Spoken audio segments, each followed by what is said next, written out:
3, 2, 1. Podcast. What is it? What is podcast short for? I actually don't know that. Do you know what that's for? How to?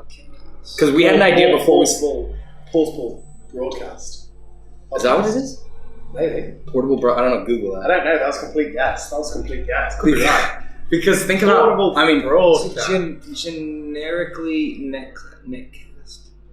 An episodic series of digital audio or video files which a user can download in order to listen to. That comes from Wikipedia, which means probably not true. I think my definition was better. Yeah, I think portable broadcast. Because before we started recording, we were talking about a different type of cast. Called it a poo cast. We're all just sitting on toilets facing each other. But you gotta eat really nasty. Yeah, the whole concept is and it's kind of like it's almost like what we do in wrestling match, like a surrender match. You just like if someone can quit, but you all gotta sit in there and smell each other's poo. And then if you can withstand it, then you can stay on the podcast. Yeah. But we call it a poo cast. When we all go to India, we all go to Delhi, we all eat out, and you have drink to from the tap. Drink from the tap. First to poo loses. Yeah. Or you could do like specialty podcasts where you just take laxatives, and then there's like you do like all right, no flush for 15 minutes. Like you can't do courtesy flushes, so you just sit. I'm all about that. Well, finally starting it. How long have we been talking about this? Like 3 months? We did one in Greece in an airport, and that was in May. We had talked about because my camera shut off. I still haven't quite figured out what the name is going to be. Oh my gosh, I'm really bad.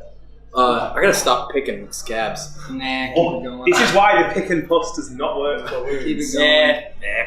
You guys are gonna learn a lot of pseudoscience on this podcast today, probably, especially the pick and puss method, which is something Matt and I have been actually didn't even know who we are. Yeah, that's true.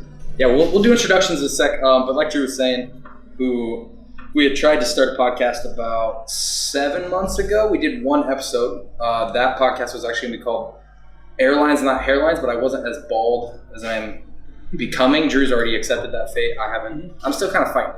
It's not a... It's kind of like you're fighting a good fight. It's a fight you're not going to win. You're not going to win it. Well, that's why you should shave your head, because it's like... I'm the author of my own destiny. You know I gotta avoid pools and water because that doesn't. It's like, I got this old saying: you can't be balding if you shave your head. Yeah, see, it makes sense if you don't think about it. Huh? So tried. This is the retry of that. Trying out using one of our cameras and using this podcast app. Don't know if this audio is going to be good. No idea. We don't really know what we're doing, but we're just kind of doing it. Better done than perfect type of mentality. So start off introductions. My name is Matt. This may be the Matt and Lena podcast. We don't know. We might have a little brainstorm session about that because I feel like there's got to be a better. I don't want to just because like Joe Rogan can do that, but he also gets 200 million downloads every single month. Yeah. Yeah, but think about all the other stupid names of podcasts people have. Like, I love Chris Elias. Congratulations. What does that even mean? It's like people are just like, oh, I gotta come up with a name. Or Joey Diaz, Church of What's Happening Now. Yeah. I'm like, what? Oh, what does that even mean? Oh. The closest one I'll be respectable to is Theo Vaughn's. This past weekend, where he's like, yeah, I talked about what happened this past weekend. I'm like, okay, that makes sense. A little bit more. But he doesn't. He talks about everything. I was thinking maybe I'd do a podcast and we call it Things and Stuff. I know you had an idea. You had a similar idea. Stuff and things. Because he talked about stuff. Yeah, but I want to talk about things and then stuff. Yeah. So it's a different. It's similar. Similar but different. Yeah, so I think, just more generic name. Then you kind of corner your like the fighter and the kid, not bad because it's a guy who was a fighter, and then I don't know why they call Brian Callen the kid because he's like 50, but it's like two people. Yeah, makes sense. Yeah, which Jake is our guest today, which we'll do some more introductions here soon. But Drew is probably going to be on this podcast a lot, so get used to his Vin Diesel looking face. But we're doing that too, aren't we? Overall, we're doing the camera. Oh, got it. You gotta put it on YouTube. This is it's kimono podcast. Oh, Yeah. we can wear. Hey, I was wait. thinking of like kimonos and cowboys and kimonos. You wear cowboy hats and kimonos. We could do that. We both. And they go, why do you call that? You go, because that's what you wear. Like that's what we wear. It's kind of like the poop hats. Yeah. Where it's like you pooping. Yeah. Easy. It's very. You want the podcast name to be representative of what's actually happening in the podcast. Yeah. Mm-hmm. That's true. Yeah, not like just some vague name. Congratulations, Chris D'Elia. Jump off bridge. Hey, Congratulations for what? Hey, change it. Change that. Change it. Don't like the name, change it. Alright, I need to get water because I forgot to do that before this, so you guys just keep doing what you got. Well, we're going to start. I don't know if this is going to be a ceremonial thing, but I travel with a French press because I'm a coffee snob. And you're traveling? Or maybe we can. Are you not in your living room or Yeah, we're going to do introductions. You gotta let it You're build. trying to get in. No, you gotta let it build, bro. You gotta see it. I'm thinking this is a ceremonial thing. Like we have coffee on the podcast, and it's a ceremonial plunge. That could also be a thing for the podcast. It's like the H3H3 podcast where they take a bong. Yeah, this is our. It's like tobacco. It's like one of those things in life. It's like, what do you want to be remembered for? So, like, you can be remembered for doing something. Like, have you guys heard of Jamie Alderton from the UK? Jamie Alderton ran 24 hours backwards and raised £21,000. He ran backwards for 24 hours. You, Matt, you can be remembered for providing good coffee on your podcast. Yeah, it's true. You come. Hey, if you come to be a guest on my podcast, ran backwards 24 hours. Do you know he's next year? You know what I have to say about that? Turn around. Why are you running? Running backwards. Because running forwards for 24 hours obviously is too easy. Yeah. Yeah. Freak Also- of nature, man. Also, Hey, you're both gentlemen and scholars. Thanks for being on the podcast, episode 1. I'm Very excited for the dead. We have a break. Pinkies up. Pinkies up. We have a break. Oh gosh, that's hot. it was hot. Yeah. I think mine's supposed to be poured. Yeah, we're gonna. We can't go for the straight on coffee. Yeah. Straight down. Alright. So introductions. Drew, where are you from? Name. You're supposed to. Your favorite You're supposed to animal that's alive. I feel like you know have the you're that supposed to know the guests before they come on. Yeah, well, I mean, but it's also kind of like people like talking about themselves. So. No. No. I would personally. Okay, well, so care about his name is Drew Etherton. He hails from the second best city in Nebraska, Lincoln. Biggest. Second best city. It's not the best. It would be. Capital. Why do so many people live in Omaha? Next question. So Drew, close to Iowa? we'll get a little bit Makes sense. into his background a little bit more as we talk about today's discussion, which is why we have Jake on the podcast today. Hailing from the UK, Manchester. He's a city boy. Man City, go Blues. Man United. His background is in fitness and health, nutrition. We've been talking a lot about. I know we're this is a respectable. I didn't say it. This I is, had something to say Yeah, there. It'll come out. This is a respectable podcast. Cowboys and kimonos, C and K. Yeah.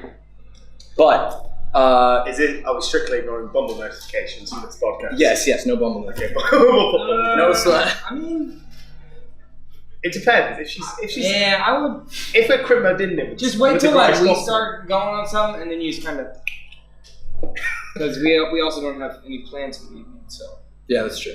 That is true. we were lonely on Valentine's Day as well. Yeah. Which we are. We're currently in Colombo, Sri Lanka.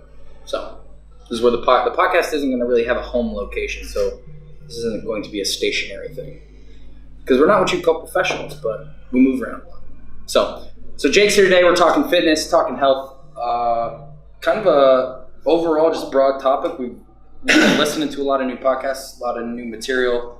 A lot of things have been coming up discussion-wise, kind of his take, our take. Drew, why are you getting your phone already, bro? We're not even sorry. 10 minutes in. Sorry. We're Bored already. going to talk. You were a collegiate athlete, and you have Drew's been denying the fact that he was in shape at one point and ate. Okay, I can't say ate healthy, but she was just used to diet. Should we just clarify the 2 meals Drew has had today? Yeah. Do you want to just tell them the restaurant? Well, first off, before these guys get on their high horse and act all saintly, we just came from McDonald's. You just came from McDonald's. Twice. Twice. I had it twice today. I'm proud of it. Okay? You guys are like, let's do a fitness podcast. I'm like, we're literally at McDonald's. That's okay. Hey, we'll talk about cheat meals. Someone like equilibrium. We've like restored balance. Yeah. We talk about fitness to get rid of the fact that we had a McDonald's. Yeah. It's kind of a universe thing, energy thing. It's okay. So Jake, I don't know all of your qualifications. How long have you been in the fitness field? How long have you been doing consulting type work, things like that? So I first got into PTing when I came back from traveling. So like 2017, me and 6 friends went traveling to Asia from January through to June. And I kind of knew before that, the whole reason why I kind of got into it is I kind of pushed myself into a corner, and I don't actually think you guys know this. So when I was going wait. Are we about to get... Was Jake a fat baby? Was he fat? Was he a fat baby? Yeah. I was a fat baby. I love when people I know Dude, I was a fat baby. Luckily, I was never a fat baby now. Okay. All right. So going through school, didn't really do much at school. I kind of had the potential. Like, say this is like your limit. I kind of cruised around this point here, just kind of swimming below the surface. That was me. In what, like the areas of fitness or like the areas of just everything? Kind of just everything. I was never really that good at anything. I just never really applied myself to anything. Like, I enjoyed a lot of stuff, but just typically never really applied.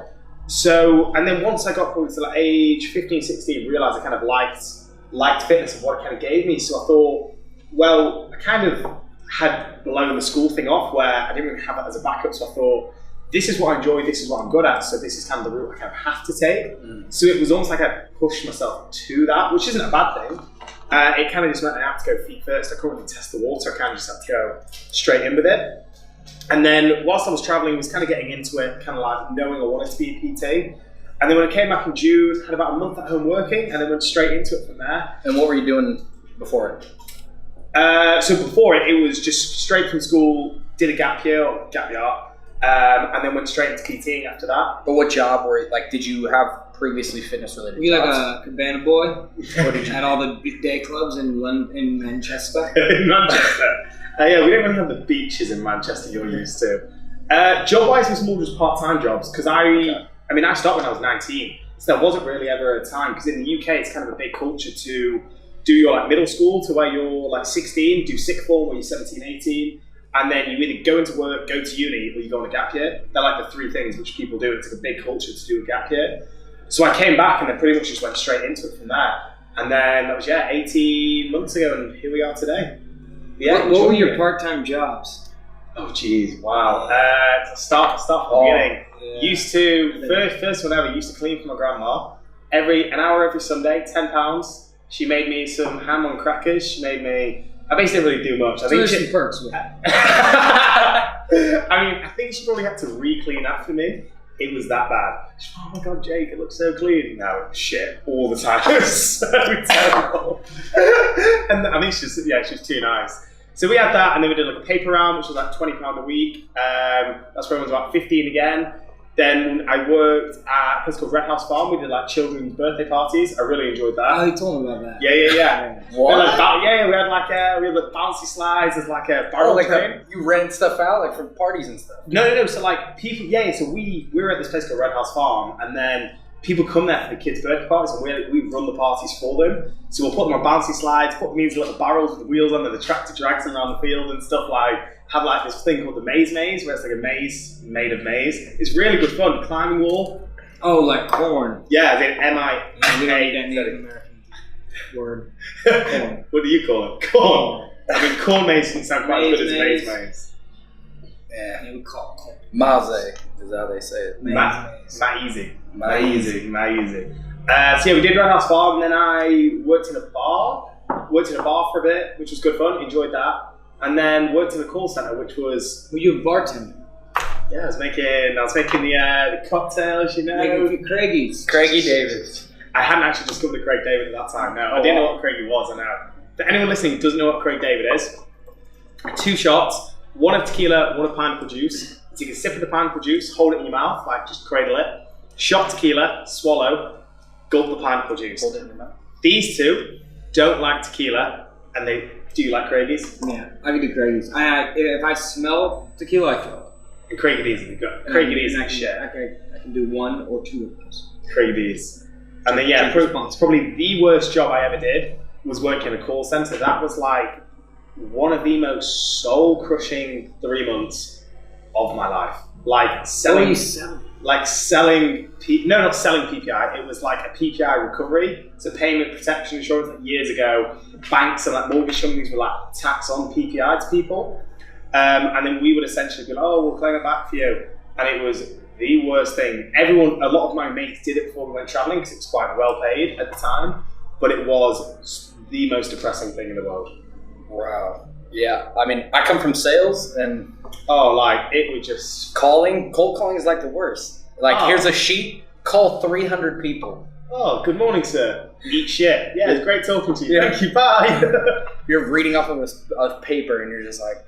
The thing I don't understand is people won't give you their email address, or they won't give you their date of birth. I'm like, okay, email address, fine, I can put you on a list, whatever. Your date of birth. They'll be like, okay, here's my address, here's this, here's that. Oh, so what's your date of birth? So I was like, oh, I don't know about that. I'm like, Harold, like, what do you think I'm going to do with your date of birth exactly? He's like, you never know what kids could do nowadays. I'm like, I know where you live. I could send a nail bomb to your house and you won't tell me how old you are. I'm like, why not? And he's like, nah, I don't know, people could frame me. I'm like, with your date of birth, no one cares you're 59, Harold. No one's going to do anything to you. And in the end, I just thought, no, this was just, that was the worst 3 months of my life.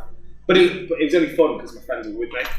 Do you think, I think this would be a podcast in itself, but do you think that a lot of that has to do with in my opinion, I think the education system is flawed in that, like, you went through up to high school, or I don't know what.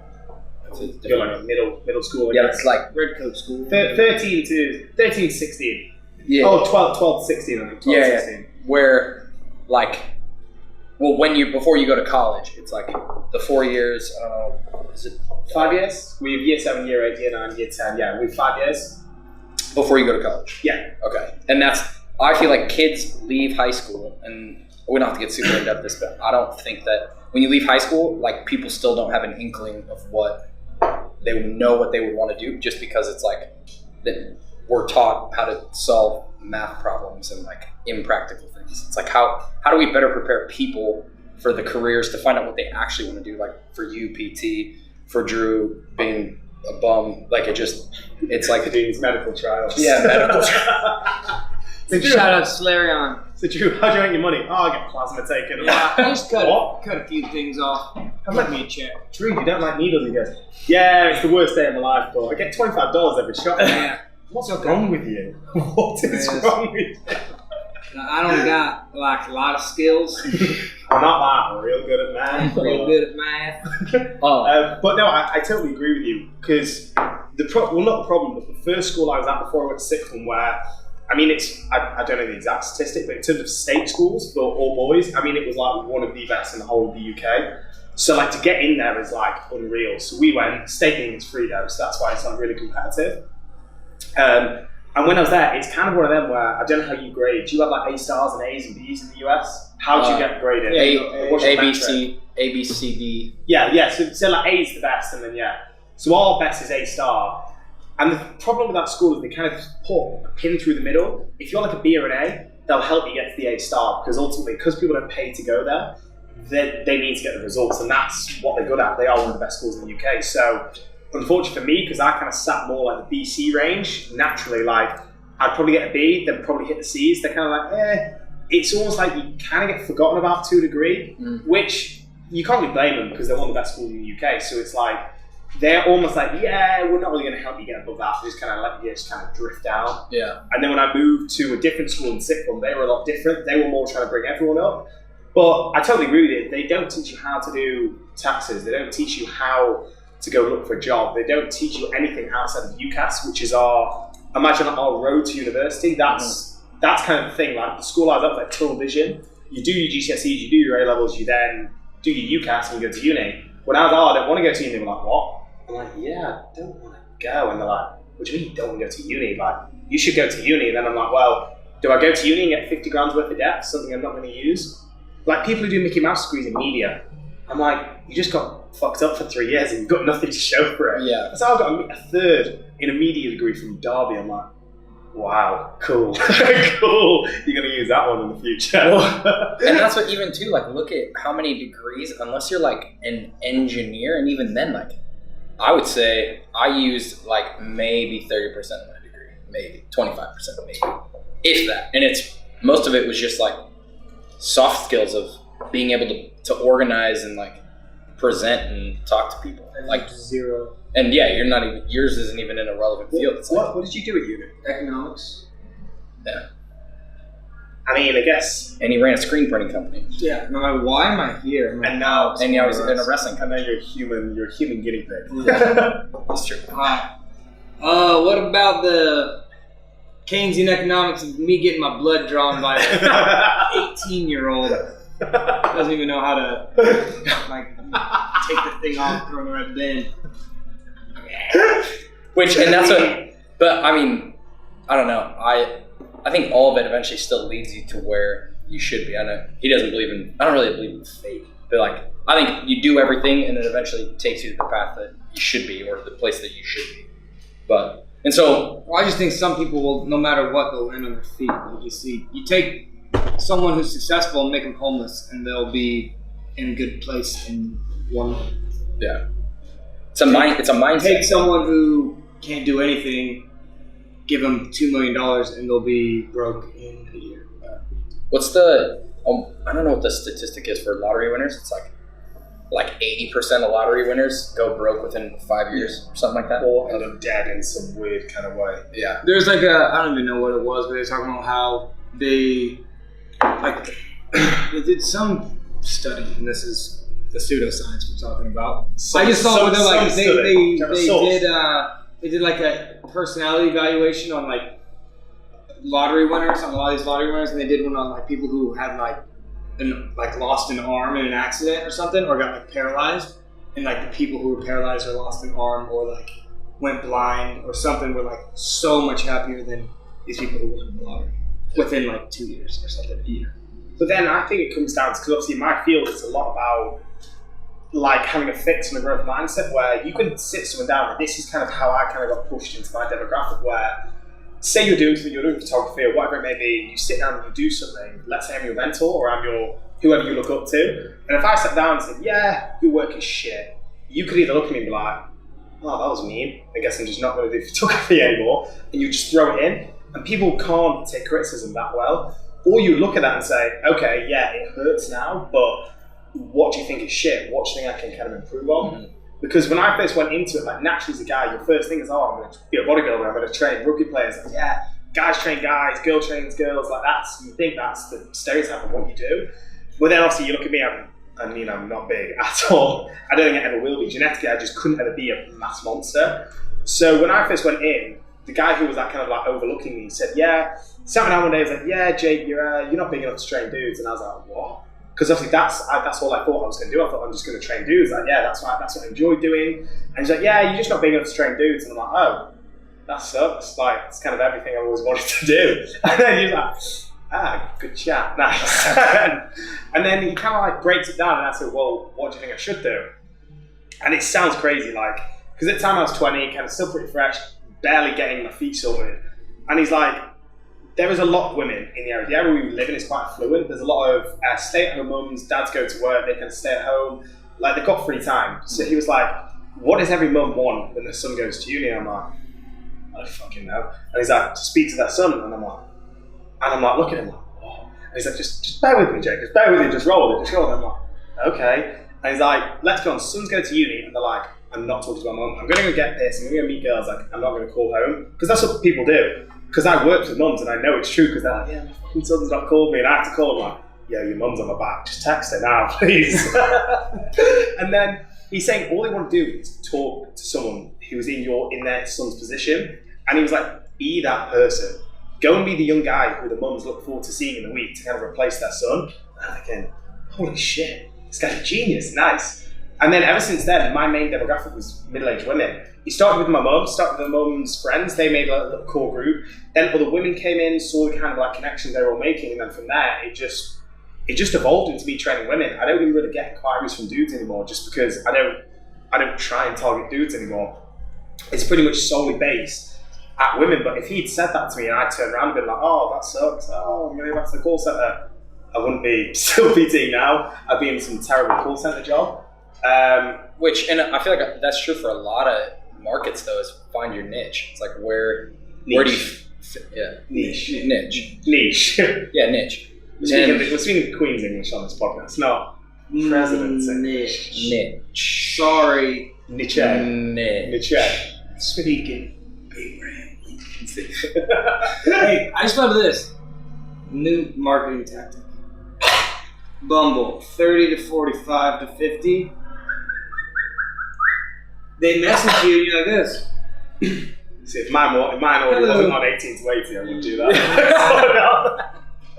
I think you can tell a lot about somebody by just looking at their Bumble Tinder settings. Yeah. 100 kilometer range, 18 to 80. Like, I just think, like, you can't decline people like that. What if they're searching for me? I think you just make like a Jake Taylor .fit separate Bumble or separate Tinder and then just target them and be like, oh, this is what I do. That could work. We were talking about it for we could be like BBH, Castaways Tinder. We could be like a one-stop shop. We could be like, yo, I got these guys. I'll get you in better shape, and then they'll take your picture. Yeah, get your new Facebook page. Business idea. We'll call it Team Right Swipe. And it's just like... So what's your niche in photography? I actually take Tinder photos. Actually. Yeah, Tinder photos. Wedding photos? Nah, yeah, just and Tinder, like profile and bios, you know. Yeah. All the above creative service. Well, yeah, we'll get like what guys want to hear for Bumble, and then for Tinder, it's just gotta wait. Yeah. We'll give banter lessons. Yeah. Flirting lessons. Kissing booths, improving technique. Oh yeah. Right swipe. Right. Team Right Swipe. It starts with you. And Hashtag. Actually comes up. Hashtag Team Right Swipe. Yeah. Trending. Twitter. Yeah. So. That's fitness. my goal, is to try to like divert this fitness talk because Drew's not what you call health. I ain't like real smart about it all. You can be anecdotal because you've got much better experience in fitness than I do. Especially too from the standpoint of, I mean, I want to talk eventually about sports and like the mindset that we have versus the clients that Jake like coach. I don't know, coaches. What's the right word for that? Trains coaches. Yeah. All come from the same rep. Because we come from the, I have to win and beat someone when being coached, whereas Jake is the coach. Or the trainer. So yeah. What are we doing? What we're doing? You're like I don't know if you need to hold it. And a scholar. Potentially a scholar also, Drew. I think, and this has come up quite a bit, especially in someone that Drew and I listen to, Jordan Peterson. Him and his daughter have been doing basically an elimination diet. So they do the carnivore diet. And Ben Greenfield was recently on Joe Rogan and talked about this. Even looking at like vegans and vegetarians, it's where you're basically cutting out large portions of what a well-rounded diet should be. So I don't know, what are your thoughts on that? Like overall kind of diet? I mean, and again, I think we all kind of have the same mindset. I mean, we're traveling, so kind of do what we can, but things like that, what are your takes on it? Where do you stand on it?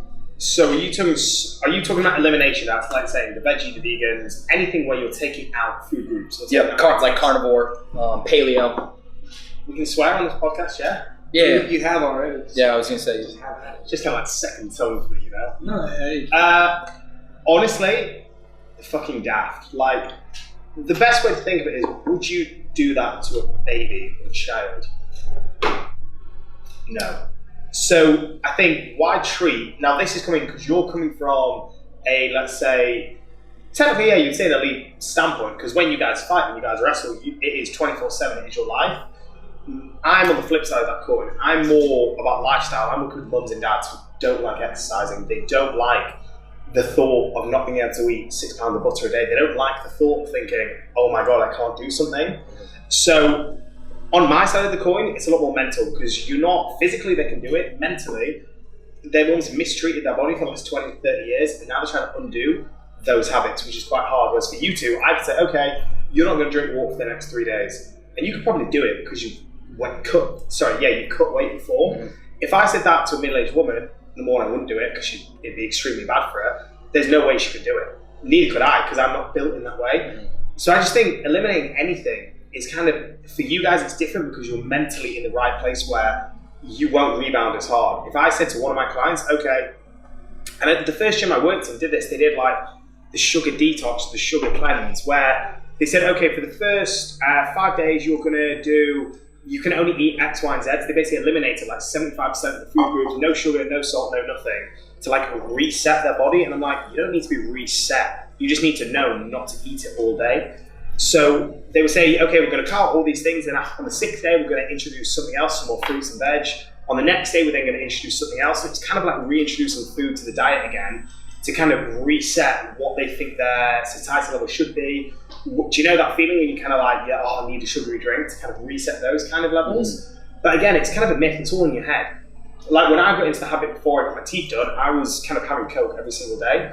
And then it's weirdly, as soon as I got my teeth done, mentally I'm like, why would I have a Coke every day when I just paid to do my teeth? So mentally I just said, I just won't have it. And I just stopped completely. So I just think eliminating for a normal person, all it's going to do, it's just an over-restriction and a binge. That's all it's going to lead to be. Like if you say let's say you've got, I don't know, Fat Sally, she's 15 stone, she's overweight, she's not been anything for 20 years. Like, this kind of makes sense to what you're saying about your mum when she drinks pop or soda every day. Let's say you're drinking two cans of Coke every single day, full fat Coke, and that is one contributing reason why they have gained fat over the last 5-10 years, and they've done it every single day. If I said to her, you're never going to eat Coke again, drink Coke again, I'm going to say, what's the first thing you think about? She's going to be like, well, I'm thinking about Coke. It's like, if I say, don't think about a white elephant, you think of a white elephant, don't you? So what I would say to her instead is, okay, you're having 2 a day, that's 14 a week, let's have 13 this week instead. And she'll be like, is that it? And I'm like, yeah. Next week, we'll then have 12. And she'll be like, okay, cool. Next week, we'll have 11. Because when you do things small, people don't notice it. If I take it all away all at once, it's almost like taking away, it's almost like withdrawal. It's like mental and physical withdrawal, where for my clients, it wouldn't work. There would be a lot of cases where they'd either have to lie to my face, which is never a fun conversation, because I'm like, right, Sally, you've not lost weight in the last week. She's like, I promise, Jade. I've stuck to it. I'm like, what about Friday? She's like, I got blackout drunk out of kebab. I'm like, yeah, no shit. You've not changed the last 2 weeks. So it's almost like, seems cool. my kind of girl. That seems alright. So the thing, like, especially like the carnivore diet, there's a lot of different arguments. Like for a normal person, cutting anything out is going to end terribly. It's going to end awfully. Whereas like, the interesting, do you remember we talked about the carnivore diet where in like the Navy SEALs, again, these are more like to your end of the spectrum, they're like elite. You tell them to do anything, they will do it. Like they do not argue.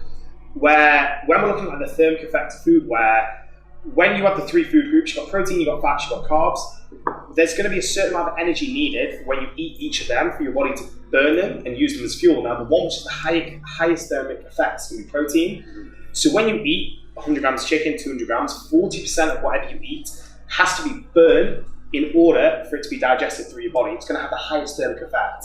From what I remember, the other 2, I can't remember which order they are. It goes 40 for protein, 10 for carbs, I think, and then 5 for fats. Don't quote me on the last 2. The first one I know. So like in the Navy SEALs, when they go through like Hell Week and they're going through like really cold water and they're not really eating, they're not sleeping, they will put them on a carnivore diet because it's going to warm them up the most from the inside. That is the only scenario I can ever think where the carnivore diet makes sense. I can't think of any other reason why a normal person would need to do it. Do you know the name of the doctor who did the carnivore diet? No, he was on Joe Rogan. Yeah, he's done it for a few years. He actually, it was like controversial. He had lost his like light. He had gotten sued over something where he shouldn't have gotten sued, and they like pulled his light. It was like a really big if it's the guy I'm thinking about, he had done the carnivore diet. He wasn't the Joe Rogan. Yeah, but it's almost like doing your times tables. You want to get to the number 10. there's a lot of different combinations of how you can get there. If you want to get to the number 1,000, there's a lot of combinations. I'm going to know one straight away, 1,000 times one. Someone might not understand that right away. Someone might need to do a very weird way to get there. And it's the kind of thing with fitness, like the ketogenic diet, the carnivore diet, the going veggie, going vegan. They've all got reasons why, and they all work. But it's more how sustainable are they for the person doing it. Like for me, if I'm vegan, yeah, of course I could go vegan, but like from an ethical standpoint, that's the only reason why I'd ever do it. Mm-hmm. But would it bring me the same amount of happiness as I do now? No, I'll just try and limit where I get my meats from. Is it ethically sourced, or try and limit how much meat I'm actually eating, or even how much meat I'm wasting. That's more the way I would look at it. But I just think restricting anything for someone like me or my clients would just end in a disaster. And I think too, like this is a big thing, kind of what you're saying is that, and we've talked about this a lot, that people, especially in the Western part of the world, they're not comfortable being uncomfortable, in that like so much of their lives they're used to their routines, they're used to what they eat, they're used to having access to stuff, of whether it's like, oh, I want a jar of natural peanut butter, I can go buy a jar of natural peanut butter. I can also buy these 10 different types of over-the-counter medicines and these types of bandages, and I have 10 gas stations within 2 miles of my house. So it's like things like that when you're like, okay, you can't drink pop anymore, or like you can't, people aren't used to being uncomfortable. It's like, and especially traveling, like you see it all the time, that you get put in situations, whether it's working out outside or having, 3 dumbbells to work out with, like, or not having access to a kitchen or not being able to buy food.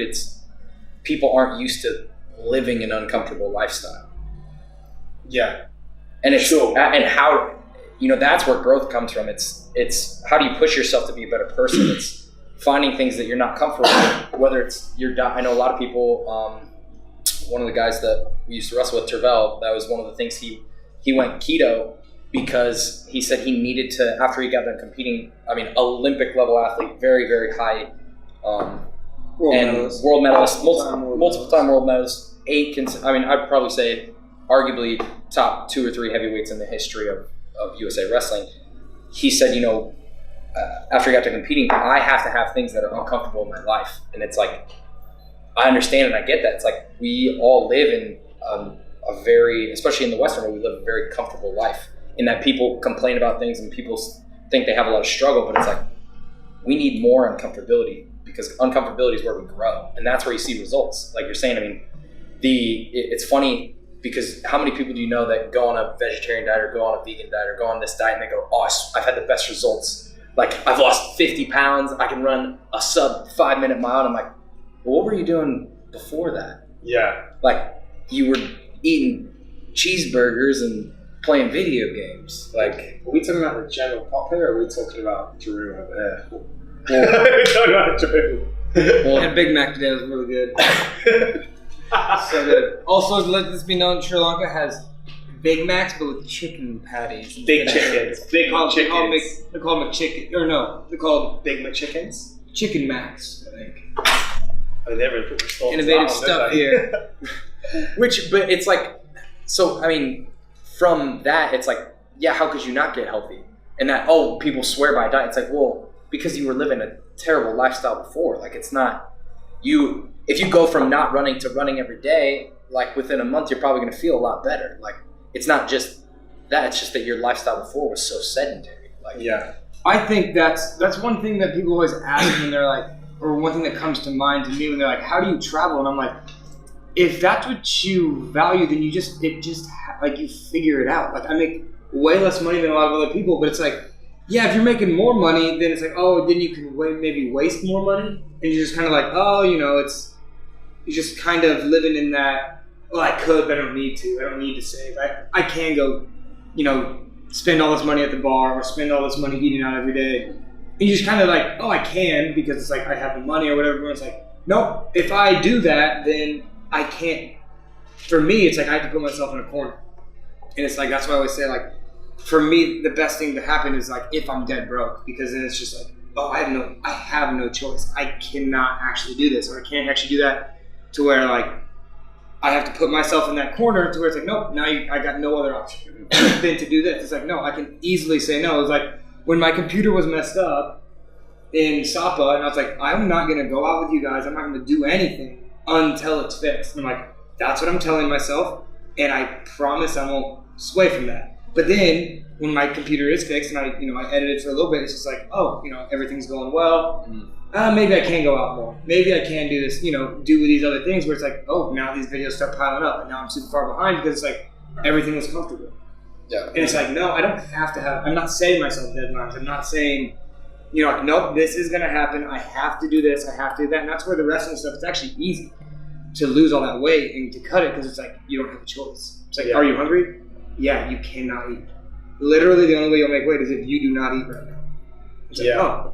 So, I mean, as much as it sucks, it's like mentally it can be easier that way. That's why I think you see a lot of people in, poor countries who get, they don't have access to as much stuff as, Westerners do, or like let's say in wrestling or in training. It's like, yeah, they're poor, but they don't have, maybe as many distractions as somebody else does who has more comfortability in their life. It's like, no, I literally, this is what I'm doing, and I have no other option than to just do this right now. And so I think for me, it's like I have to set deadlines for myself for things.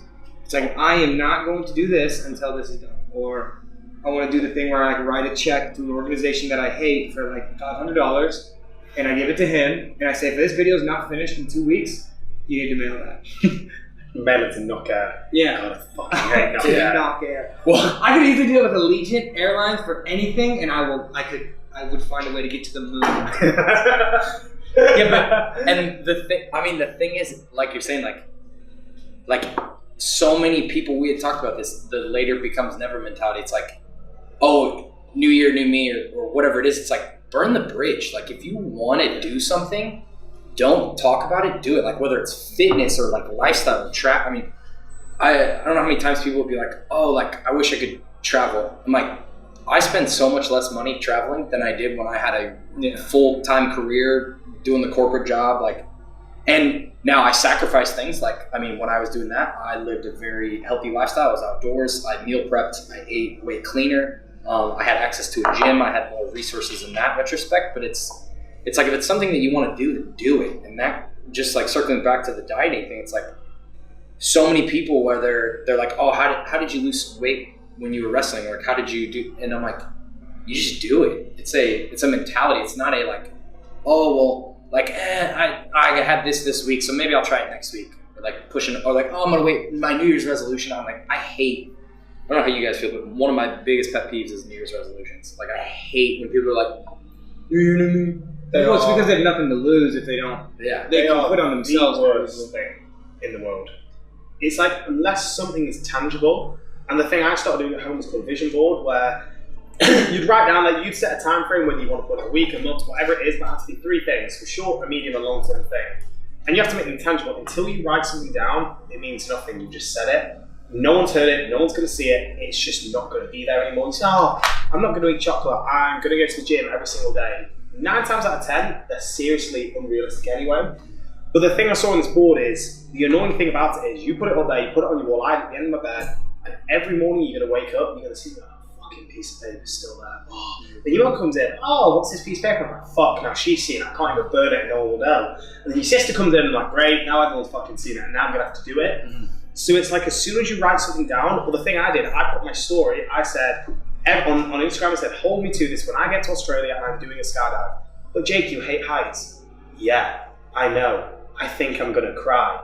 I could sell that video for a lot of money. But that's why I'm doing it, because you spend so much time just thinking like, oh, like say later becomes never, where, I mean, my parents are like, I mean, I'm sure everyone's parents are in the same boat where in their day it was different. Like, yeah, you travel when you're younger, you kind of have a family, you have kids, it's like, oh, my life's over now, I'm gonna do the same job for 40 hours a week, which is cool. Like, don't get me wrong, I love my parents, but neither of them would uproot their lives until at least my little sister, she'll move out in maybe like 2 or 3 years. I want them just to be like, all right, we're going to sell the house, we're going to leave. I'll be like, yeah, go live somewhere else, I'll come visit you. Get free accommodation, go live somewhere cool. Like, I want them to do that, or they're just going to live in England. I'm sure most parents do. They'll just live in one place, they'll retire, and they'll just kind of like, blah, well, we're just old now, we're just going to exist. I'm like, but too many people do that, where I don't want to die thinking like, I haven't done the skydive, because that is like, I couldn't look over our 7-story balcony and not be scared. Like, I couldn't even jump into water. Like, if you said jump off the water, like off this roof, I'm like, nah, don't want to. Like, that's how bad it is. But it's not. But then the way I'm justifying is like, yeah, okay, if I die doing it, like, it's a pretty cool way to die. It's like, good out. Yeah, but if I'm gonna die, like, I don't want to. Yeah, it's like, oh, if Dad doing a skydive's pretty cool. Walk up the big man and be like, yeah, nice one, my guy. Well, then you come slipping. All right. Yeah, you're like, that's well, and too, like, that's what we joke about a bit. Like the one guy who, he was like an ultra marathon runner, but he ate McDonald's and he died at like 40. And then there was a guy that lived to be like 110 who drank 5 beers every night. Like, so this doesn't necessarily like correlate. And that's, I mean, this is just one facet of one giant industry that is fitness and lifestyle and health. But it's the diet to me, it's like, it's just one more thing that you don't have to worry about as much. Like, okay, I can cross that off. Now I can focus on training or like whatever it is that you may, even when you're doing all the right things, things may not go your way, but it's how do I ensure that I'm doing the right things to make myself better? And one of the things that Jordan Peterson says is the you are what you are currently plus what the potential of what you could become. And I think that's one aspect of like that potential of what you could become could be, you know, reading that one book a month, or whether it's for mental capacity, maybe it's going to the gym 2 times more a month for your physical capacity, maybe it's dieting or meal prepping or whatever it is. It's how do you continue to focus on growing? Yeah. But then that's what life is, where, like in the gym, like it all goes through like stages. It's like you get stress, you get the stimuli, you get the response, and then you come out the end of it, you kind of get bigger, you get better, you get faster, whatever it is you're trying to do. Like you want to build a bicep, you have to put stress through it. That's going to be your stimuli. Your body's going to be like, holy shit, that hurt. Then your body's going to respond to that by saying, okay, so it doesn't hurt as much next time, we're going to adapt. Like in life, if you go through a very cushion life, which isn't bad, like if people have cushion life, that's fine, but I know a lot of people who have had a lot given to them, and they don't really understand how the whole like life. Like I don't. I'm only 21, but they don't really understand how the life thing works because they've never had to adapt to any situation. Whereas for me, when I was like, okay, well, you've been kicked out of school, I'm like, oh shit, what can I do now? I can't really ask my mum for help. I'm 18, like I kind of got to respond in some kind of way. Mm-hmm. And then when you come traveling, like when you get injured, when you do something goes wrong, it's like, okay, how do I adapt? And people don't have those kind of life experiences. They just kind of go to work, they wake up, and they just kind of flow through life. And like what you were saying about the about like cutting weight and stuff like that's like the other complete severe end of the spectrum, where it's like it's extreme starvation essentially, isn't it? And dehydration. That's what cutting weight is. I mean, that could be totally wrong. I mean, I don't know if you want to explain cutting weight. No, it is. I mean, there's better ways to do it than others, and bring it down quicker. But yeah, I mean, like that ends up happening. That's the basics. A lot of it. Yeah. It's not the best way to do it, but sometimes that's the only way to do it. Like to diet as much as you can, and then at the end you just gotta get that last however much off. Yeah, depends. Did you ever use supplements to like? I did the eat one small thing every 4 hours, and then eat dinner. Yeah. And in college I did that, and it worked really well. And that would I would start the week at like 155. That would get me to like 48 by Friday, and then I'd cut the last 7, like that, maybe like all day Friday, and then into the rest of Saturday or whatever it is, the day before the rest of the I know a guy in high school, Andy Miller, I think was his name. He used Hydroxycut. You ever, have you heard that? It's like a fat, like one of those like. Is this Hydroxycut 1 month lose 20 pounds? Oh, this is where it sucks. It sucks water from all your cells, doesn't it? And it's like a fat. It's supposed to be a fat burner, but like he would come in and he'd just be super amped, like spurting around. Like I'm like. Was it on your team? Yeah, it was in high school, and that's what I didn't really cut a lot of weight in high school, and I didn't really know what I was doing realistically, like from fitness or like anything in general, dieting. Like a lot of what I learned was when I got to UNK, and that's where I met Drew, and it's like that I started to learn that, and then actually started researching like, okay, how does your body work, and like what are the functions of, okay, I'm cutting calories out of my diet, and I'm still continuing to work out. Technically, what is that doing? Well, I'm losing weight, but is it true weight? Kind of things like you talk about with your clients that we've talked about in the past of like, well, you're losing weight, but is it a fat thing? Like, or is it you can lose 9 pounds in a day, and then you will gain 9 pounds back the next day, if not more. I mean, I've had a piss in the morning before, and I've lost 4 pounds. I mean, Joe, you wake up, you're like, oh my god, you're like, woo! And you're like, what the hell are you doing in there? I'm like, yeah, someone left the tap on, mum. And then you weigh, and I'm like, well, I've not just metabolized 4 pounds of fat. Like, it's not possible. So it's like, for you, wrestlers don't need to cut fat. Well, provided, depends what, like wrestling isn't about what you look like. It's like performance, obviously. So performance and aesthetics are like almost conflicting to a degree, because as aesthetics get better, performance go down. So it's almost like, so performance, that way. Like what? Yeah. So as aesthetics go up, your performance is going to go down, because the leaner you get, like if you look at a men's physique athlete, the day they step on the stage is the day they're going to perform their worst. They can't even get an erection. Like their body is so depleted. But then you look at like the day wrestlers perform, you want to be peaking. The day a CrossFit performs, that's going to be the best day they're going to perform in their entire life. Well, that's what they're hoping anyway. Whereas a bodybuilder's just trying to look the best. So that's where for you, like weight is, you just want to lose weight, which could be water, it could be glycogen, which is just stored energy from your muscle. Whereas for like my clients, it's like someone can not change weight and they can look totally different. Yeah. Whereas like you can have like an 80 kilo female who's primarily fat, or an 80 kilo who's a lot taller and a lot more muscular, like an athletic woman, and they can look totally different, but they weigh the exact same. So that's why kind of like my field, it's like scales don't really mean much. When oh my god, I'm on the scales, and I'm like, oh well, what time of your month are you in? Week 1, week 2, week 3, or week 4 of your menstrual cycle?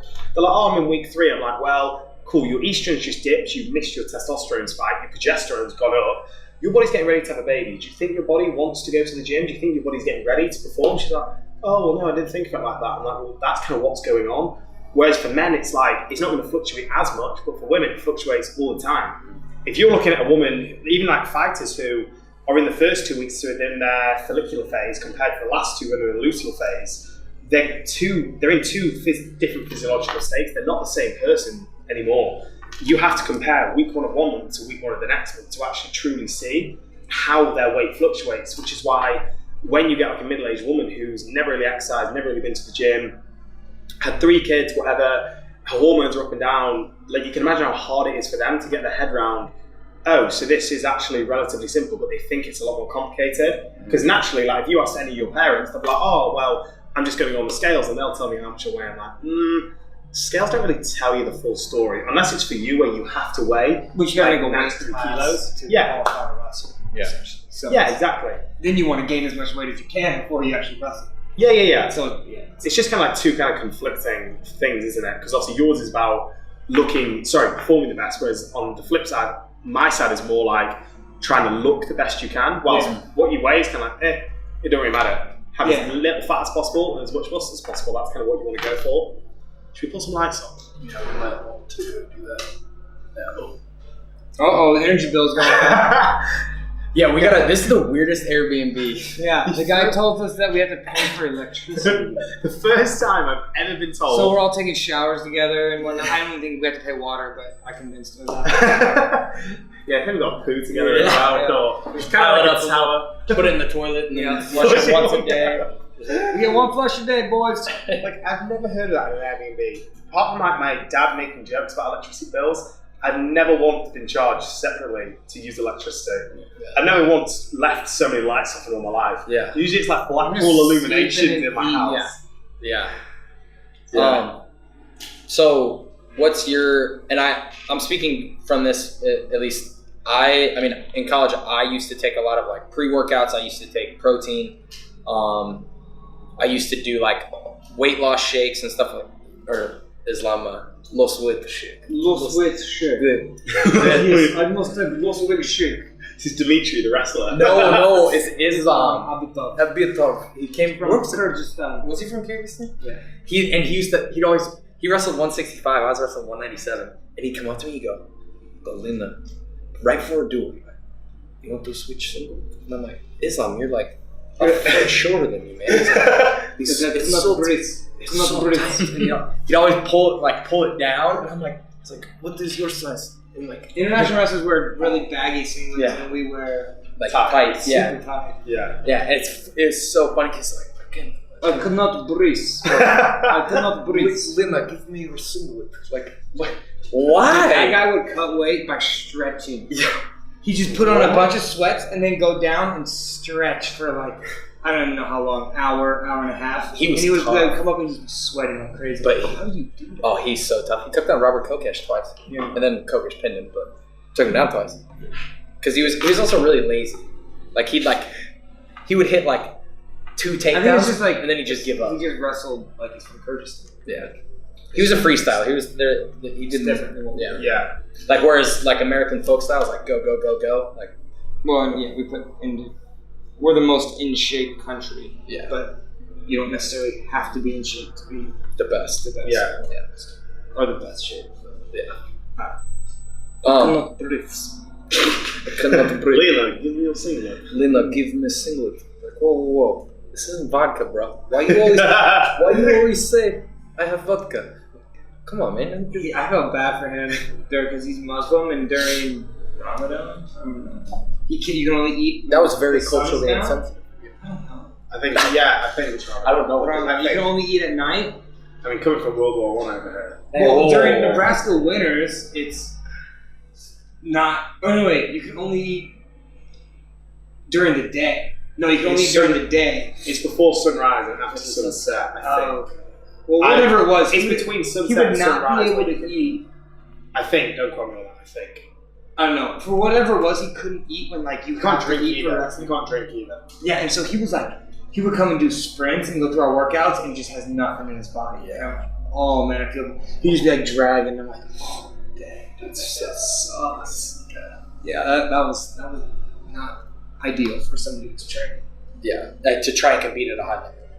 Because intermittent fasting is you can only eat for 8 hours, right? And you can't eat for. Well, but it could be any. You pick the range. It's usually 16:8 is what you'd say. 16:8. Usually be between midday and 8 p.m. Like, if you're going to ask someone, I think I could do it. It'd probably be between 9 times out of 10. It's between 12 and 8, but it's essentially a fast. Well, and that's what I'd like to try that. they talk I about. sleep till noon every day. Well, but they were talking about. you probably do intermittent fast. Maybe that's how I would stay skinny. And he's like, yeah, I don't know. Just what'd you eat today? Nothing.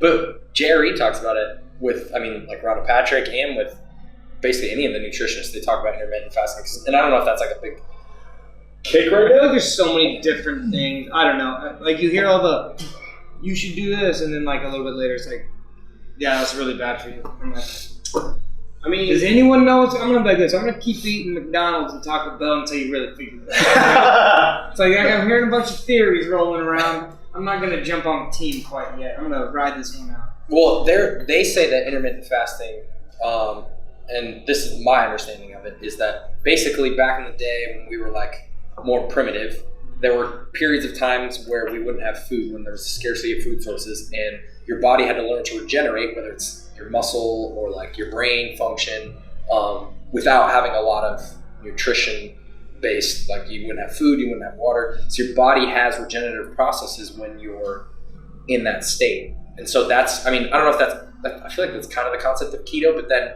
on top of that you see all these people that do like Ben Greenfield was talking about, once a quarter, he'll do a full 24-hour day fast. So Saturday night dinner to Sunday night dinner, he won't eat.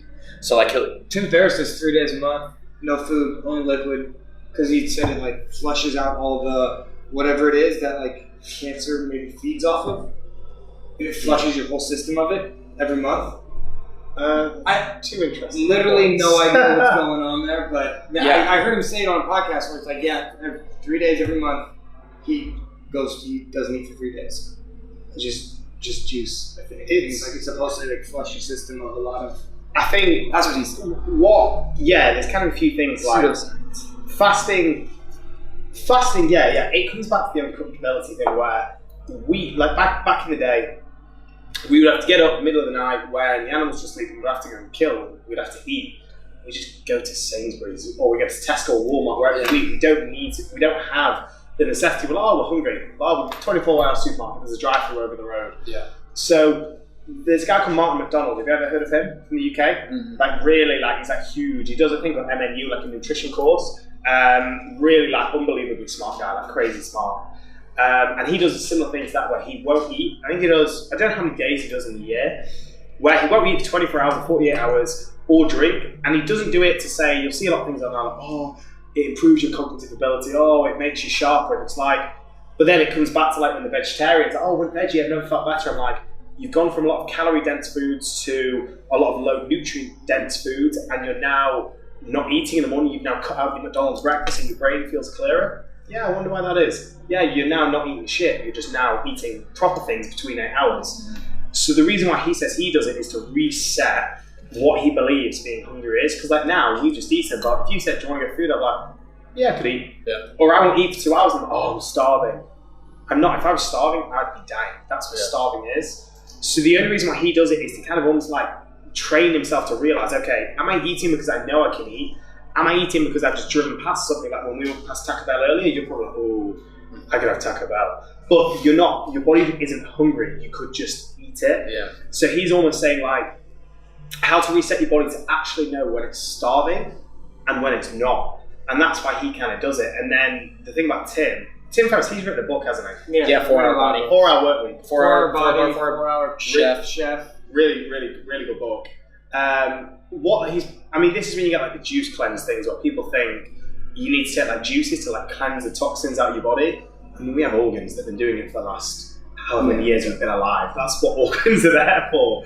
So it's like, but then it comes down to it again. If you have a really, really shit diet and then you go and have a load of ginger, you go and have a load of nutrients, micronutrients, and you feel amazing, again, of course you feel amazing. You've not had vitamins and minerals for the last 6 years of your life. So that's why when he's talking about like getting rid of stuff out of his body, it's when people go from a very what's the word? Like a diet which doesn't have a lot of nutrients in or isn't very nutrient dense, and then they go to something where they're just eating fruit and veg for 3 days. It's like, yeah, of course you feel good. Mm-hmm. You're not eating McDonald's for 3 days. You're not eating burgers for 3 days. You're not doing all these things. Mm-hmm. And not because McDonald's and burgers are bad. It's more thinking eating them too much is bad. If you're having like a nutrient dense diet, 80% nutrient dense, the last 20%, if you want to fill that in with foods like McDonald's, whatever it is, that's kind of where like my approach would sit, where I think, okay, you've got 2,000 calories for the day, Matt.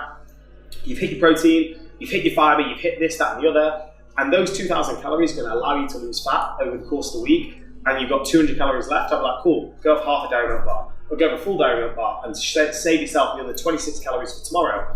You would still achieve your fat loss. Is a chocolate bar going to add time onto your life? No, probably not. Is it going to take it off? Nah, probably not either.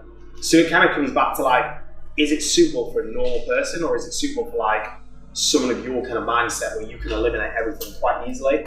That's kind of my take on the Tim Ferriss thing. Which it's, too, I don't know if you felt like this, like, I mean, I think people say calories are calories.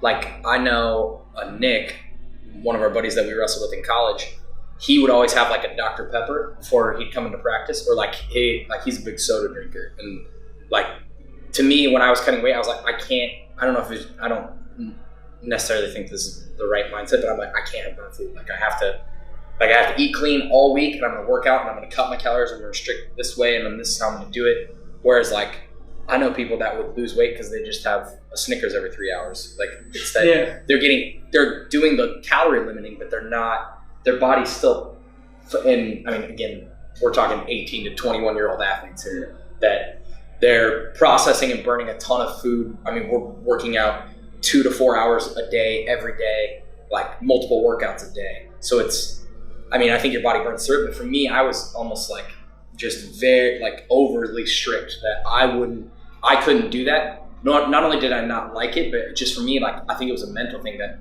not necessarily physically would it affect me as much, but in my head, I would get like in my own head against myself to say like, oh, you had pop, like this is why you're not feeling great at practice today. Like it was kind of one of those things where I wanted to eliminate any, like if I had a bad day at practice, I'm like, I had a bad day because I had a bad day. It wasn't because of my diet. It wasn't because I was sick. Like it was something out of my control. Because I was like, control the things you can, and then when you can't, it's like, well, like I tore my knee out or whatever it was, it's like, well, I couldn't have controlled that. But if it was, oh, I didn't make weight, or oh, I feel sluggish at practice today, it's like, okay, well, you missed this meal. and like that's what is leading you to this. Like control things you can. And I don't know how. I mean, I don't know what your diet was, but in college is a lot better than high school. It's so bad. Frozen burritos. Oh, it was terrible. Like after weigh-ins, like early, like freshman sophomore year, first thing I would drink a cherry vanilla Dr. Pepper. That is the most American thing It's I've so good. ever heard. And then I would eat graham crackers with frosting. There was one. I changed after there was one match. I wouldn't drink Gatorade. I would just I'd have some water, and then I would have like water, and like it was so bad. 'Cause I was like, no, I cut all this weight. Like I'm gonna enjoy myself. And then I had a match where after the first period, for like 2 minutes, I could not move, and I was like 1 point from taking it. So about 14 points. I laid on my stomach the rest of the match, and I was making like stalling calls because I couldn't move. I couldn't even get up to shake his hand after the match. I just like did that, and I won, but I just put it down and shook my hand, and I raised it, and I crawled to the side, and I laid there for about 30 minutes, and then my coach's wife came over, and she's like, Drew, what are you drinking after weigh-ins? Because she's like, your body, like you're in good shape. You're not in good shape. It's what your diet is so bad. She's like, do you drink Gatorade? And I go, no, I do none of that. She's like, no, this is what you're going to do. She's like, she went and bought me Gatorade. She's like, you're going to drink this Gatorade. She's like, that's all, like, that's what you, like, you need to put electrolytes back in your body. You need to start putting the right things in your body because it was just like, oh, yeah. Like, I could feel it. I was like, I was hurting so bad because I cut so much weight. And I was just like, and so then I kind of learned lessons that way. And then college was like, I can't cut weight and go to practice week because it's not high school. It's college. Everyone in the room is really good, and you're fighting grown men every day. And now they're not kids, and they're not kids who don't exactly maybe know what they're doing that much. So it's like, okay, I'm actually in diet, and I did the right things. Not perfect, but I was like, okay, I need to figure this out. I did what I thought was a good idea, and I wasn't putting like really bad stuff in. I'd do like chicken and pasta, like most nights just for energy. And it was like I would always have steak or chicken, and then it was like small like granola bars throughout the day, and like fruit. I eat like one banana every morning, then I'd eat like a Snicker bar 4 hours later, and then I'd eat, or not Snicker, but like a. You start off so well, like Jay. a power bar. Yeah, have Like a some power fruit bar. in the morning, Not- and then have McDonald's. It'd be like a power bar, or like a Cliff bar, and then I was like 4 hours, and then dinner I'd have like it would be like protein and carbs, which I now know carbs are probably the best thing. But then I thought they were like, oh, pasta, that's what runners do. What two kind of things like that kind of leads on from the over-restriction and the binge, because obviously as a fighter, like it's like how much, like for me to tell a middle-aged woman not to drink Coke throughout the week, not because Coke's killing her, just from a calorie point of view. Let's say she hates Diet Coke, she only wants the full fat. I'm like, okay, well that's going to be 141 calories a can. Like if you want it, that's cool, but it's coming off your daily total. That's like non-negotiable. That's going to happen. Mm-hmm. So like that level of restriction is different to what you were doing. You were starving yourselves. Yeah. So like it's almost thinking like if you looked at all the calories you had, let's say you're doing how long did you cut weight for? Like a week? Yeah, every week. I'd start like on Monday. So let's say you have Monday to Monday or whatever. So count the calories up you're having throughout the week. So if you looked at like a weekly total, which is what I do instead of a daily one, if you actually added up what you ate when you were starving, and then when you ate when you binged, like your stomach is shrinking. Your stomach in that week is going like this. It's constricting. So if you had an anorexic person and you gave them a normal meal, they would be in a very similar position to what you were doing, because obviously you weren't anorexic, but in comparison, your meal was so big and just grotesque. It just killed you. Yeah. Like it's like if someone shrunk their stomach that much and then they ate all that food at once, the stomach's just like, nah, fuck this. You've not used us for the last week. You've not food for the last week. Nah. We're not doing this. And I mean, that's the typical thing that like you go, whether it's college or high school, like you go and you cut all this weight, and then Sunday you binge eat. Yeah, like, all day that's Saturday what it is. from when you weigh in, Yeah. you're just right to You're the food throwing and all day over Sunday restriction too. and binge, which is but that's what people do with their booze. People don't drink all week and then go out on Friday night and get absolutely shit faced, and then it's like, yeah, like it's cool, but people don't see drinking in the same way. But with a diet, it's a lot more demonized, which is weird because no one thinks, oh, I drunk on a Friday night, it's binge. Yeah. Whereas with the diets, people beat themselves up and they're like, oh, well, I had a binge, it's all over. I'm like, you don't think about that with your money. You don't think about that with your booze. You save up all year, you go away on one holiday and spend $3,000. You don't bat an eyelid at that.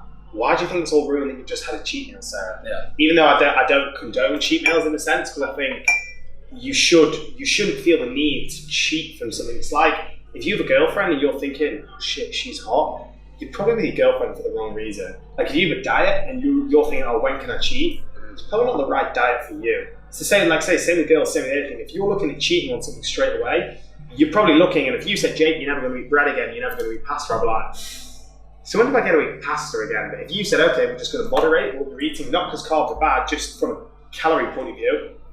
If you said, you're eating way too much pasta, Jake, your calories are too high, we're going to minimise it, I could be like, yeah, I could do with that, I can live with that. But then if you said, you're never going to eat it again, I'm like, motherfucker, spaghetti bolognese. Well, it's a Karen mindset. Taylor spaghetti bolognese, good stuff. Like the mindset of like I can't have something again, like or the relationship you have with whether it's food or people. It's like if your mindset is like, oh, I can't, like I'm gonna eliminate this, and then all you think about is that, like then it's probably not the right thing for you. Like you're saying, like you came from that mindset of all I have to do is wait 6 days. Like I can do anything for 6 days. Like, I just have to wait till Sunday, and then I will eat 3 Taco Bell meals. I'll be happy one day a week. Yeah. And then Monday start again.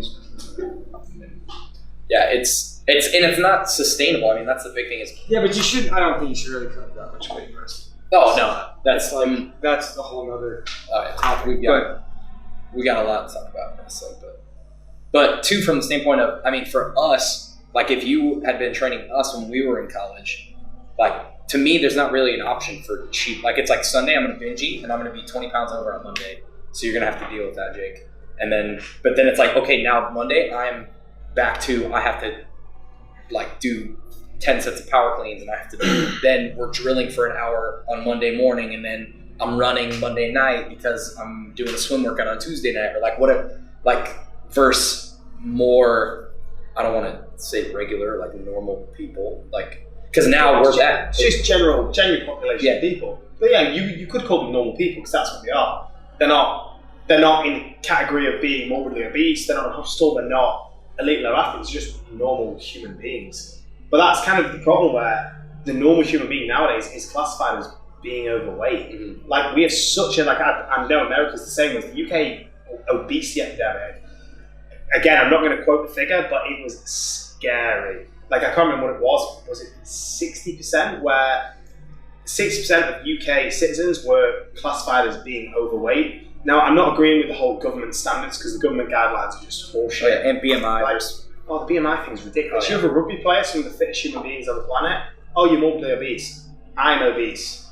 So what? Just because I'm short. Drew would be obese because he's short. Mm. You'd probably be obese because you're tall and you're heavy. Mm. So it's like, that's not a metric. Like when you have a nurse who's overweight herself telling you you're obese, I'm like, thanks, Susan. Thank you for your advice. I'll take that on board.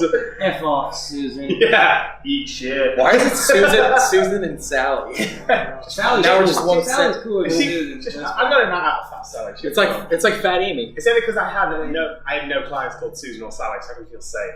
They go like, I'm not going to say their names. I'm like, oh my god, you said their names. See, but then too, I mean, like, so I used to think this, and I think this applies to coaching and PT and anything that. Like, I used to see, like, a PT in a gym, and when I was in shape, I'd be like, I'm bigger than you. Like, why would I take advice from you? And kind of the same thing with, like, coaching. Like, once I had the ability to start taking down my coaches, I was like, in my head, at first I was like, what are you guys going to teach me? And I'm like, hold on a sec. Like, it was kind of one of those, like, Bo Burnham moments where it's like, I'm a 17-year-old idiot. Like, who am I? Like, these guys have been wrestling for, like, and it's like, you take him down one time, you're like, oh, I could beat this guy. And I'm like, yeah, you remember the 8 other times he took you down right before this? Like, we made you look like a nap on the floor. And it's also like, he's not in shape. Yeah. He's not training. You know, like, that whole thing where it's just like, oh, yeah, like, you just kind of see it from your point of view. And like, yeah, like, he's probably not even going that hard. Yeah. No, in reality, you're saying, you know, you perceive it that way. But it's like, I think that's probably the same way with Lava. It's like, no, well, they still know a lot. Yeah. Then that's the thing, like, especially in the PT world, people think if you look good, you're a good PT, and I'm like, there is a lot of good-looking PTs who either make no money or are really shit at their job. Because you think some people, I know people who just look at a dumbbell and they get bigger. I know people who just don't ever diet, they don't ever look at what they're looking at, and they'll have a six-pack all year round. And I'm like, that's cool, that's you. That's not me. Yeah. But it's like, especially in like my realm, especially as your coach's realm as well, like, knowing something is one thing, knowing how to teach someone it is a totally different thing. If you can, because you've got to think, us talking together, we all know probably a baseline of similar stuff where we're not looking at a zero. You're going to have someone who doesn't enjoy doing what you're trying to teach them. They don't know anything. It's like someone trying to teach me Russian. Like, it would probably be painful for them to teach me. That's why I feel like a coach, when you're a coach, I can take them down. It's like, there's so much more behind closed doors, like how they actually relate to you. Like, can they teach you something without coming off as a dickhead? Because some people can't. Mm-hmm. Can they actually help you learn something? Can they give you something technical where them looking in shape doesn't mean they know how to get someone else in shape, which is kind of the misconception people have. Like the amount of girls you see, I'm an online coach, but they've just got a big bum. I'm like, yeah, I'm sure some guys have good bums. That doesn't make them legally qualified to give away booty advice. Like, you're just born with a nice ass. If girls are born with big boobs, are they able to do boob surgery? No. A guy's a six-pack, can he be a PT? Can he be a doctor? No, but then people see that as, you should practice what you preach, but I'm sure at one point your coaches were beasts. That's why they're now coaches. They're probably very smart, they're probably very fit. Oh, so they know a ton too. They know a lot. Because causation is I know, we're not going to say any names, but I know a lot of wrestlers who are very good wrestlers that are bad coaches. They are either a bad coach or would be a terrible coach. But again, and it's like you see them at certain places teaching, you're like, but then you never really? It's like, well, I kind of just do it like that. I'm like, yeah, because your vertical and your explosiveness is like it's insane. Like, these kids don't have that. Yeah. Like, what works for you and why you were so good, like, is not going to work for this kid. And so, but then you get, like, what you're saying. It's like, oh, he was this thing. It's like, yeah, guy can't explain anything. No. But then cannot. Because some people can just look at football and be good. Yeah. Some people need to do it every single day of their life and they'll still be pretty average. Yeah. Like, for me with sports, like, yeah, I could play sports, but I was never like, oh my God, Jake's good at this, Jake's good at that sport, which is kind of why going into the gym world was what I kind of enjoyed and was good at. I was interested in it. Whereas there's people who just kick football at age 3 and it's like, oh yeah, you're going to play in the Prem. Like, yeah, you're pretty good. Mm-hmm. Like, some wrestlers like that coach probably just straight away got it off the bat and he would have been an amazing wrestler. And then he kind of has this fix in his head, like, oh, I'm a really good wrestler, so I'm a really good coach. It's like, no, not really. Because he's never had to learn anything. He's just known it. So it's like, unless you've learned it, how can you teach it to someone? Yeah. Which is my kind of thing. If you just know something, it's very hard for you to effectively teach someone to it. You have to go through it yourself because then you're like, oh, well, like there's a guy called Drew Manning. He's an American. The Fit to Fat to Fit guy. Was it, you showed me? Yeah. So this is basically a guy where you might not know where. Yeah, Google him. I don't know where, he wasn't a PT, he was like he might be a doctor, Dr. Drew Manning or something, where he was always in shape his whole life, never been out of shape, always played sports, wrestling, NFL, super in shape dude.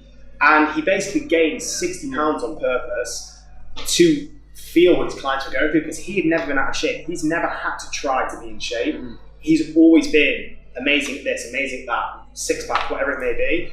And he's dealing with all these fat people who are like, yeah, we're going through these troubles. Like, what do you mean you're going through those troubles? Like, no, you're not going through these problems. And he's like, yeah, we are, but he's never had the feeling of not being able to tie his laces. He's never had the feeling of sitting on the toilet having a poo and getting up and being out of breath. He's never had to go through anything like that, which most people don't.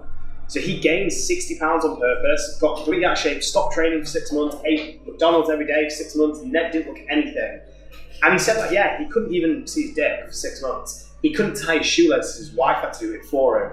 Like, he rebounded so hard from being in shape. He just said, yeah, I was just a fat piece of shit for 6 months. He did it on purpose. And then still carried on being a doctor or whatever. And then over the next 6 months, he then tried it again. And he was like, I've never gone on a walk and my knees hurt. I've never gone on a 5-minute walk up the stairs and feel like I'm gonna have a heart attack. Like, he'd never felt those struggles. So then when he came out the other end, so 60 pounds up, 60 pounds down, he was like, the reason why I'm better now is because I know what they're feeling. When they're talking about, oh, I just can't resist that temptation, he's like, trust me, I've been there. This is how you get around it. Rather than saying, no, you need to eat chicken, rice and broccoli. If I do it, you do it. He understood what they were going through because he'd gone down the same road, so he knew how to help them. And I mean, it was incredible. I think he was maybe on, was it The Biggest Loser? He maybe presented like a guest show. Do you know the show where you have a really skinny person, a really overweight person, and the two tubes? I think he went on as a guest. Have you ever seen it? No. Or The Biggest Winner or The Biggest Loser, where... It was The Biggest Loser, but I don't think they've... Maybe I've mixed two shows. Maybe let's talk about the biggest Loser, where it's a load of people and it's like who loses the most. Yeah. I think he was like a guest speaker on there, and everyone looks at him like, well, like no one knew who he was. They were like, well, you're in shape. Like, well, what do you have to do? And then he showed a picture of him, and they were like, holy shit! And he was like, yeah, I was you on purpose, not by accident, on purpose. And they were like, why would you do it? And he was like explaining to them like, I know everything you go through. Not to say like, oh well, not to kind of like rub it in their faces, but kind of show them like, yeah, I know it's hard, but this is how you're going to best get around what you're trying to do. And yeah, it's just fascinating because to my knowledge, I don't think anyone else has done that. I bet those 6 months were super fun. Like just Become fat bastard off Austin Powers. I'm moving. Like, I don't know, it's one of them where, but mentally, had it stopped? No, I think we're good. I think we're good. Oh, maybe it says the maximum recording is 60 minutes. 16. 60. Have we gone over 60? Is that stopped? Oh yeah, I don't know where we're at. We've been going for. Yeah, we've been going for. So quite a that while. stopped. That's okay. What time is it? It's probably been almost 2 hours. Yeah. Really? Yeah. Shit. I'll look at. I was gonna say the last thing. I'm gonna look at how long we've been recording because I don't. This doesn't even feel like. Yeah. Take a. We'll just look at the First time An hour podcast 21. problems. hour 21. Hey, that's not bad. Are we wrapping it up? Oh, fart. No, I mean we got time. I was gonna say what Hey, should we? From speaking your- of health, should we? from your perspective, what? Got a bit of diesel. Bit of diesel. Kick even off. Um, So that's pretty much gone. What would be your, if we're talking general pop here, your word of advice from your experience in working with the clients that you work with? What would you say? Like, what's the thing that's going to impact people's lives and help them the most in that? Like, starting right now, what can someone do from your perspective to change their lives? Because again, I mean, for us, I think it's like Drew's talked about fat shaming. Drew, I mean, whatever it is, it's like we're going to hold each other more so accountable, and we're going to do the things that we need to do just because of the backgrounds we've had. From the standpoint of, like, if I started gaining weight and my pants started fitting tight. Oh, like the picture I saw on Instagram story. You got love Wait, handles. you do have love handles. There you go. Hey, look at this. Working on that Look at dad. Look at this fat piece of shit. But from the standpoint of, like, we know, like, how to correct that and the things that we can do to try to fix it, rather than like getting complacent where you see people that are the general pop that they've never had to have things that are uncomfortable in their lives to do the things they need to do to be better. Like, what advice can you give from your experience, or at least your background and the clients that you work with?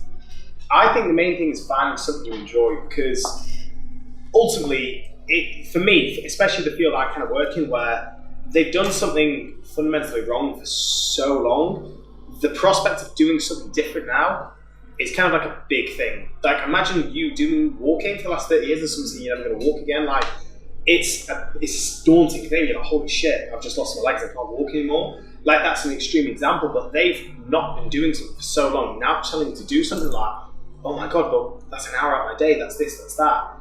The main thing I think is finding something they enjoy, because people have this notion where fitness is going to the gym 7 days a week, like say eating chicken, rice and broccoli all day, not eating certain food groups. That's the kind of notion where they think we have to run 4 hours a day, and I'm like, you don't. Just find something you enjoy. And the easy way to think is if you've sustained a weight for X amount of time, one of the most powerful things I think is just walking. Walking an extra 1,000 steps a day, or buying a Fitbit. Something where people think you've got to go to the gym, you don't. If you enjoy walking, go do 20,000 steps a day and come back at the end of the week, you've done almost 150,000 steps. It's going to make a huge difference. And ultimately, if they enjoy it, they're going to stick to it long term, because they're going to be in it for the long game. No one does fitness for a week and ultimately looks good for it. People who look good or look in shape or feel good or feel in shape, they've been doing something for a long time. Like, they've been doing it for like 1 year, 2 years, 3 years, their whole So once you find something you enjoy, that's really when you're going to see that like compounding interest. You're going to do something small each day, whether it's meal prepping to control your calories, whether it's walking a little bit more, not taking the mat, walking to work, something where they either bring the calories down and or take the expenditure up. Once that compounds day after day, month after month, that's really where I always see the magic happen. When someone adds in just something small, find something they enjoy, that's when the big picture is really going to come into it.